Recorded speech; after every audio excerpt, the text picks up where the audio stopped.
Tapi orang sekarang ni pandai melafazkan kalimah cinta. Sebut kalimah darling, I love you 1000 kali satu hari. Tapi gagal membuktikannya. Gagal menghayatinya. Yang ini saya nak bandingkan. Dalam ibadah kita kepada Tuhan, lebih lagi daripada itu. Buktikan kita lakukan ibadah itu dengan penuh seronok, dengan penuh suka. Cinta ni tuan-tuan sekalian. Seorang kekasih, dua kekasih laki-laki perempuan. Sebut cinta mudah. I love you, you love me darling 1000 kali. Mudah. Tapi yang payahnya apa dia? Yang payahnya apa dia? Bukti cinta. Bahkan kalau dia dapat membuktikan cintanya, dia tak sebut I darling, you darling ataupun I love you, tak payah. Walaupun dia tak pernah mengucapkan perkataan itu kepada kekasihnya, tapi seluruh kehidupannya dia membuktikan dia cinta kepada perempuan itu atau kepada isterinya. Memadai. Yalah. Ramai.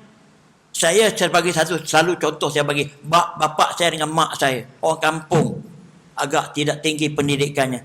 Tak pernah sebut pun sayang, darling, love you. Bahkan dia tak pernah dengar perkataan itu. Cakap hanya dengan pak hang, mak hang aja. Tetapi di dalam episod kehidupannya saya tengok daripada kecil sampai dia meninggal. Saya sebut mak bapak ini memang terseduh di hati saya. Kesemuanya melambangkan kecintaan bapa saya pada mak saya dan mak saya kepada bapa saya. Antaranya, setiap kali nak makan, kalau bapa saya tak bersama mak saya tak makan. Dia tunggu anak-anak makan, tapi dia nak makan dengan bapa saya. Dia kata pesan, dia simpan kapal yang sama. Mak saya sakit hampir 10 tahun. Mulai katakan dia tak bergerak daripada katil. Mak saya dia pergi kedai kejap, dia balik, dia duduk di kawasan itu je. 10 tahun mak saya sakit, kena darah tinggi, kena stroke. Tak pernah terkeluar daripada mulut-mulut dia yang melambangkan dia nak kahwin lain. Kadang malu 10 tahun dah kan. Misalnya, adik saya beritahu pada saya ni. Adik saya beritahu yang nak jaga dia tu. Saya berada di KL. Jadi itu semua apa tu? Itu semua lambang kasih dan lambang cinta, lambang sayang. Walaupun dia tak pandai melafazkannya. Tapi orang sekarang ni pandai melafazkan kalimah cinta. Sebut kalimah darling, I love you 1000 kali satu hari. Tapi gagal membuktikannya. Gagal menghayatinya. Yang ini saya nak bandingkan. Dalam ibadah kita kepada Tuhan, lebih lagi daripada itu. Buktikan kita lakukan ibadah itu dengan penuh seronok, dengan penuh suka. Jangan separuh hati. Jangan macam ada unsur-unsur sambil lewat. Buktikan dengan cukup serius. Kita lakukan dengan penuh suka kita beribadah kepada Allah. Orang bangun sembahyang tahajud tengah malam, orang tidur dengan sedap, tapi dia boleh bangun dengan penuh rasa seronok. Sedangkan masa itu masa sedap tidur. Nak bagi derma kalau orang yang gagah, nak bagi sikit-sikit pertangan menggeletar, tapi yang betul-betul tulen, tak sayang duit. Sebab dia lakukan dengan penuh cinta kepada Allah. Elemen ini tuan-tuan mesti hidupkan betul-betul. Elemen lakukan dengan penuh taat dan patuh. Perintah Allah tidak ada pertikaian. Dan cuba tingkatkan kualiti itu dengan kita lakukan dengan penuh cinta dan sayang. Penuh sukarela. Sebab itu dalam amalan ibadah kita semua kita sebut nawai itu. Sahaja aku semayang, sahaja aku puasa. Mana kita buat dengan sukarela. Walaupun hukumnya mewajibkan, kita buat kerana wajib. Tapi kita lakukan itu dengan penuh sukarela, dengan penuh keinginan. Ini menjamin kualiti amal ibadah. Kalau tak boleh sampai macam itu, di sana sini kurang markanya. Walaupun kita banyak nampak dia beribadah dan begitu, tapi ada unsur-unsur yang mungkin nak jadi malang lagi kalau dia tak betul-betul ada elemen macam tu. Nak ada riak pula. Ada pegang tasbih banyak-banyak supaya orang tengok. Tambah-tambah lagi cacat ibadah tu pula. Dah tak merga, dah kurang dah. Kerana elemen tadi tak cukup. Ditambah pula dengan unsur-unsur yang negatif. Ada unsur riak. Ada unsur nak dapat reward, aku bagi derma banyak-banyak, dapat janji, nak dapat kontrak. Mereka ibadah dah tak begitu tinggi, dipotong terus. Ya tak? Mengapa? Sebab elemen-elemen itu kita tidak halusi atau kita tidak ambil berat. Maaf Saya rasa pendekatan ini mungkin tuan-tuan rasa terpulanglah. Tapi itu yang saya faham dan saya yakin. Jadi ketulinan amalan ibadah itu kena begitu dan jangan tercemar dengan elemen-elemen yang menafikan hal itu. Seperti riak, takbur, menunjuk dan sebagainya. Sebab itu Tuhan kata dalam surah Al-Kahfi di ujung tu, "Wa may yarju liqa'a rabbih falyamal 'amalan shalihan wa la yusyrik bi'ibadati rabbih ahada." Siapa yang ingin bertemu dengan Tuhannya di akhirat kelak, hendaklah dia buat amal yang soleh. Dan jangan sedikit pun mensyirikkan ibadah saja dengan sesuatu. Bermakna waktu melakukan ibadah pun boleh berlaku syirik. Kalau di luar ibadah lebih-lebih lagi. Bagaimana syirik boleh berlaku ibadah? Allahu Akbar. Teringat bagi bapa mentua kata, bagusnya menantu aku ni, sangka di rumahnya tak solat pun. Balik rumah bapa mentua solat. Di segi lahir orang tengok sama aja, tidak ada beza yang tulen dengan tak tulen. Oh, dia nak letak derma banyak-banyak, tapi kena ada janji nak dapat apa-apa pun dia bagi derma. Ya tak? Di sini saya katakan elemen-elemen kerohanian ini, elemen-elemen spiritual values di dalam ibadat ni mesti ditegaskan betul-betul untuk meningkatkan kualiti ibadah kita.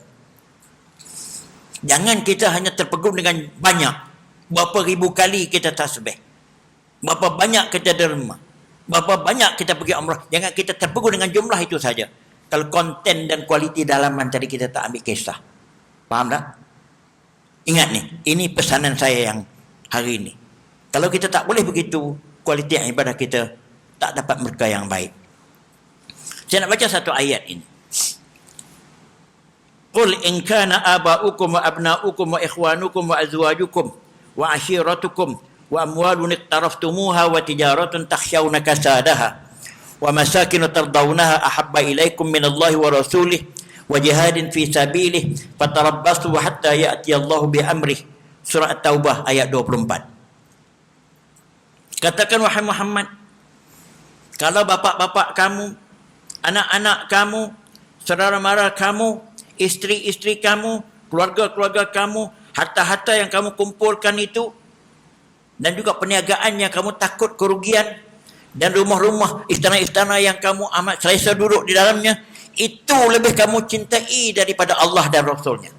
Lebih cintai, lebih sayang. Kalau kamu sayang benda itu melebihi daripada kamu sayang Allah dan Rasulnya, dan kamu tak sanggup berjihad perjalanan Allah kerana kamu sayang harta, sayang anak, sayang berbagai-bagai, kamu tak sanggup berjihad, tak sanggup derma, tak sanggup buat baik, fatarabbasu, tunggulah. Tuhan bagi amaran, tunggulah. Tunggu apa ni? Hatta ya'ti Allahu bi amrih, sehingga datang Allah tu dengan apa-apa yang Allah nak buat. Ulama kata, tunggulah siksaan Allah di akhirat. Faham tak? Sebab perbuatan tu bukan kerana cinta pada Allah. Kalau di dunia ni ada ulama kata ketidakberkatan apa yang kita buat. Sebab tu kita tengok orang yang cari harta banyak, mengutamakan kroni apa semua dan berbagai-bagai ni, kadang-kadang bukan mendapat apa pun.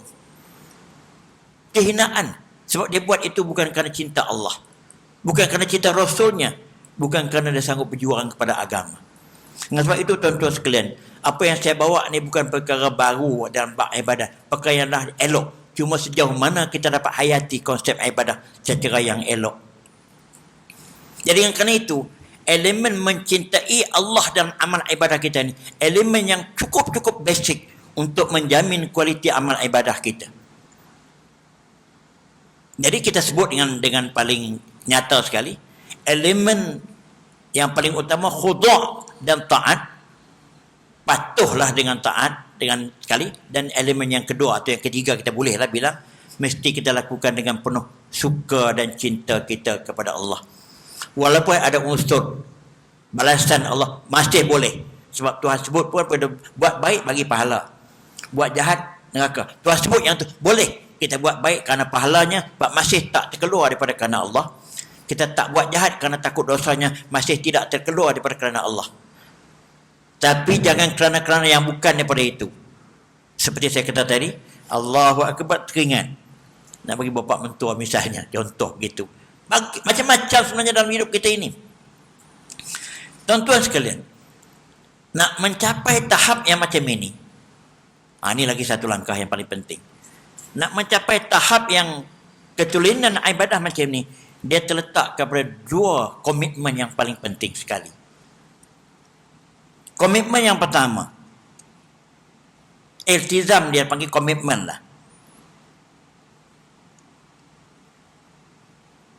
Mesti ada serius dia. Mesti ada komitmen yang serius tentang apa yang Tuhan suruh dan apa yang Tuhan cegah. Selagi dia letak benda itu secondary dalam hidupnya, maka ibadah pun jadi secondary. Jadi ini satu hal lagi. Yang tua-tua ni mungkin dah ada unsur ni. Dah tua-tua ni saya tak nak fikir lain, saya nak ibadah pada Allah. Tapi waktu muda-muda dulu mungkin ibadah ni perkara sempat solat, tak sempat nanti dulu. Tangguh-tangguh sampai tak jadi solat pun ada. Bahkan ada orang yang menangguh umurnya sampai 40 baru mula solat pun ada. Tapi tak apa. Yang berlalu tu tak apa, Tuhan boleh ampun kalau kita taubat. Maknanya benda ni satu komitmen yang kita mesti berikan. Komitmen ini datang setelah kita merasai bahawa Allah telah menyediakan kita. Allah telah mencipta kita. Allah telah menjadikan kita. Maka kita letakkan tugas untuk kita membalas budi Allah. Kita kata gitulah. Bahasa yang paling simple. Untuk membalas budi Allah kepada kita tu. Kerana dia cipta kita. Dia bagi kita sihat. Dia bagi kita berbagai-bagai. Maka kita nak balas budi Allah tu dengan beribadah kepada dia. Maka ini akan mendatangkan komitmen yang serius. Apabila orang meletakkan komitmen yang serius dalam amal ibadahnya macam itu, dia tak berkompromi lagi lah tentang ibadah ni. Sampai masa salat, dia akan pergi salat. Sebab itu ada orang-orang yang kuat beragama, kalau dah kena masa semayang, meeting boleh tinggal. Tapi ada orang komen, ambuh warak sangat. Jadi macam-macam. Ini sikap. Kita saya tak nak komen lah. Ada juga kadang-kadang tu betul juga. Kalau benda tu urgent nak kena tunggu. Sedangkan solat tu boleh delay kan. Tapi selalu macam itu. Ini tafsiran. Bergantung lah. Tapi dia tak berkompromi tentang ibadat. Ayat kuliah tu tuan-tuan tengok. Ayat yang betul-betul tidak ada tolak ansur dalam bab ibadah ni. Kalau kita tengok. Qul ya ayyuhal kafirun. Ayat ini, sebelum nak turun ayat ini, orang kafir ni dah buat macam-macam dah dengan Nabi kita ni, takluk juga. Akhirnya mereka buat deal dengan dia. Macam mana Muhammad? Setahun kau sembah Tuhan kami, setahun kami sembah Tuhan kau. Sebagai jalan untuk mencari perdamaian. Turun ayat tu terus. Sebagai jawapan kepada deal yang mereka cuba buat ni. Kata kepada mereka, wahai Muhammad, Qul ya ayyuhal kafirun, wahai orang kafir, la a'budu ma ta'budun, aku tak sembah apa yang kamu sembah. Tak usah deal apa-apalah. La a'budu ma ta'budun wala antum 'abiduna ma a'bud, kamu pun tak akan sembah apa yang aku sembah. Wala ana 'abidum ma 'abadtum, diulang 2 kali. Aku tak akan sembah juga apa yang kamu sembah. Wala antum abiduna ma a'bud, dan kamu juga tidak sembah apa yang aku sembah. 2 kali diulang yang maksudnya hampir-hampir sama, walaupun bunyi sikit dan lainan sikit, tapi hampir sama. Mengapa diulang? Bermaksud dalam bab amal ibadah dan bab akidah ini tidak ada kompromi sama sekali tuan-tuan sekalian dengan orang bukan Islam. Walaupun ayat itu secara direct tidak menyebutkan yang tauhid itu tidak boleh kompromi, tetapi yang tersirat di dalamnya, amal ibadah kita tidak ada faedah kalau tauhidnya tercemar. Jadi bermakna tidak berkompromi di segi amal ibadah ni, termasuk tidak boleh berkompromi dalam bab akidah. Faham tak? Termasuk sebab automatik. Dalam Al-Quran digandingkan wa'budullaha wa la tusyriku bihi syai'an, banyak tempat. Kamu adalah sembah Allah dan jangan mensyirikkannya sesuatu. Apa maksudnya? Sembah Allah dalam keadaan mentauhidkan dia. Sebab tu dia kata jangan mensyirikkannya. Dia tak payah sebut kamu mentauhidkan Allah. Apa erti mentauhidkan Allah? Ialah kamu menyembah Allah sahaja dengan keadaan mentauhidkan dia, sebab dia kata jangan mensyirikkannya. Jadi ayat ini jelas kita tak boleh berkompromi dalam masalah-masalah akidah dan masalah-masalah amal ibadah kita dengan orang bukan Islam. Minta maaf. Jadi dengan sebab itu, komitmen yang begitu mesti ada kepada setiap orang Islam untuk menjamin kualiti ibadahnya cukup-cukup tinggi. Dan komitmen ini tuan-tuan sekalian, bukan saja kepada makhluk kita nama manusia. Makhluk-makhluk lain pun macam itu. Pokok, binatang semua sujud kepada Allah. Secara sunnah yang Tuhan bagi kepada dia. Saya nak baca ayat ini. Tuan-tuan tengok surah Ar-Ra'd ayat 15 hingga 16. Walillahi yasjudu man fis samawati wal ardh taw'an wa karhan. Kesemua makhluk yang ada di langit dan di bumi menyembah Allah. Sama ada secara sukarela seperti kita makhluk ni yang ada akal ni, kita sembah secara sukarela, atau secara yang terpaksa macam pokok-pokok kayu semua tu, mereka tunduk kepada sunnah Allah. Itu maksud dia.